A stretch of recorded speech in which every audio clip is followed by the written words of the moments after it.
भारतीय अंतरिक्ष कार्यक्रम के विशाल इतिहास में कुछ मिशन केवल एक प्रक्षेपण नहीं होते, बल्कि भविष्य की ओर एक निर्णायक छलांग होते हैं। PSLV C62/EOS TN1 एक ऐसा ही मिशन है। ये एक बहुत गहरा सवाल है और इसका जवाब तारों में नहीं बल्कि पृथ्वी की ओर देख रही हमारी अपनी ही एक कृत्रिम दृष्टि में छिपा है। एक ऐसी दिव्य दृष्टि जो हमें सुरक्षित रखती है और हमें समृद्ध बनाती है।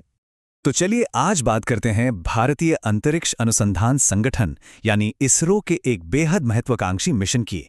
एक ऐसा मिशन जो भारत की अंतरिक्ष यात्रा में एक बिल्कुल नया अध्याय लिखने जा रहा है। इसका नाम है PSLV-C62/EOS-N1। इस महान अभियान के केंद्र में दो नायक हैं, एक रॉकेट और एक उपग्रह। एक जिसके पास हमें सितारों तक ले जाने की असीम शक्ति है और दूसरा जो वहां पहुंचकर हमारी धरती का प्रहरी बन जाता है। आइए इन दोनों महाबलियों को थोड़ा और करीब से जानते हैं। हमारा पहला नायक है PSLV यानी पोलर सैटेलाइट लॉन्च व्हीकल। लेकिन ये सिर्फ एक रॉकेट नहीं, ये भारत की अंतरिक्ष महत्वाकांक्षाओं का जीता जागता प्रतीक है। इसकी शक्ति का असल रहस्य इसकी बनावट में छिपा है। ये 4 चरणों वाला एक अत्यंत शक्तिशाली रॉकेट है जिसे खास तौर पर पृथ्वी के गुरुत्वाकर्षण को भेद कर अपने लक्ष्य तक सटीकता से पहुंचने के लिए ही डिजाइन किया गया है। दशकों की सेवा और अनगिनत सफल अभियानों के बाद PSLV ने ये सम्मान हासिल किया है। इसे यूं ही भारत का वर्क हॉर्स नहीं कहा जाता, ये हमारे देश का सबसे भरोसेमंद रॉकेट है। इसकी सफलता का कारण है इसकी अनूठी इंजीनियरिंग। ठोस और तरल ईंधन का मिश्रण इसे जबरदस्त शक्ति और बेजोड़ नियंत्रण देता है।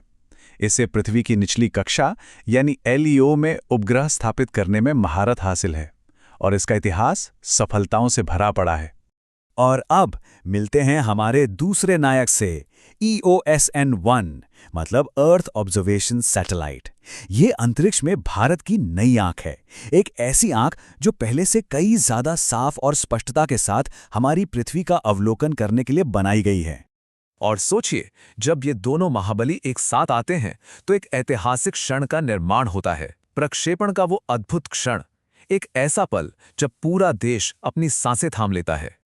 ये ऐतिहासिक उड़ान आंध्र प्रदेश के श्रीहरिकोटा में स्थित सतीश धवन अंतरिक्ष केंद्र से होगी। एक निर्धारित दिन सुबह के ठीक 9:47 पर PSLV C62 अग्नि और धुएं के बादलों के बीच आकाश की ओर बढ़ेगा और एक नए युग की शुरुआत करेगा।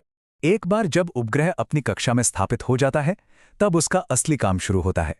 EOS-N1 का उद्देश्य भारत को एक ऐसी दिव्य दृष्टि प्रदान करना है जिससे देश की प्रगति और सुरक्षा दोनों सुनिश्चित हो सकें। ये सैटेलाइट अपने हाई कैपेसिटी सेंसरों से हमारे किसानों की मदद करेगा। बाढ़ और चक्रवात जैसी आपदाओं से पहले हमें और भी ज्यादा सटीकता से सावधान करेगा। हमारे शहरों के विकास की बेहतर योजना बनाने में मदद करेगा और हमारी सीमाओं की निगरानी करके राष्ट्रीय सुरक्षा को अभेद्य बनाएगा।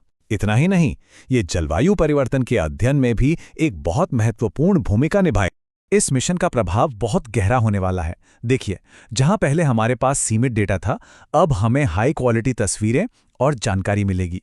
जहां आपदा के समय हमारी प्रतिक्रिया धीमी थी, अब हमें तेज और सटीक सूचना मिलेगी। इसका सीधा मतलब है कि भविष्य की योजनाएं अब अनुमान पर नहीं बल्कि ठोस सटीक डेटा पर आधारित होंगी। तो समझिए, ये मिशन सिर्फ एक तकनीकी उपलब्धि नहीं है, ये आत्मनिर्भर भारत के भविष्य की ओर एक बहुत बड़ी छलांग है। एक ऐसी छलांग जो हमारी सुरक्षा और विकास की नींव को और भी ज्यादा मजबूत करेगी।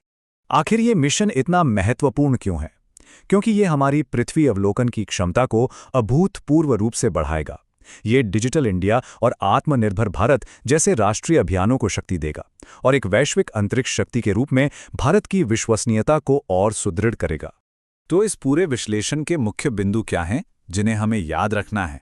पहला, PSLV भारत का वर्क हॉर्स रॉकेट।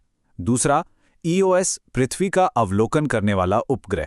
तीसरा, श्रीहरिकोटा हमारा लॉन्च पैड। और चौथा और सबसे जरूरी उद्देश्य, कृषि, आपदा प्रबंधन और राष्ट्र की सुरक्षा को और भी बेहतर बनाना। अंत में ये मिशन सिर्फ एक प्रक्षेपण नहीं है, ये एक वचन है, भारत की पृथ्वी निगरानी क्षमता को नई अभूतपूर्व ऊंचाइयों पर ले जाने का एक दृढ़ वचन। जब हम आकाश की ओर देखते हैं तो हम केवल तारे नहीं देखते, हम अपना भविष्य देखते हैं। PSLV C62 और EOS NN1 उस भविष्य की यात्रा में एक मील का पत्थर है। पर सवाल यह है कि इस अनंत ब्रह्मांड में भारत का अगला कदम क्या होगा?